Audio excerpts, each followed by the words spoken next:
کچا کھو سے ہمارے نمائندے عتیق الرحمان کی رپورٹ کے مطابق ضلع خانیوال تحصیل کچا کھو کے نواں چوک ڈلمور اور چک نمبر 53 ٹن 8 54 55 56 اور 57 کے علاقوں میں زرعی پانی کی راجباہ بند ہونے سے کسان شدید مشکلات سے دوچار ہیں۔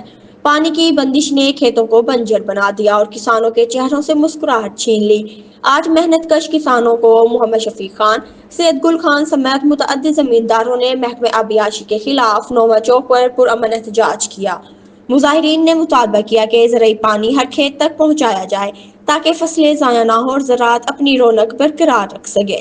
کسانوں کا کہنا تھا کہ وہ اس ملک کی ریڑھ کی ہڈی ہیں، ان کی آواز کو دبانا دراصل قوم کے مستقبل کو کمزور کرنا ہے۔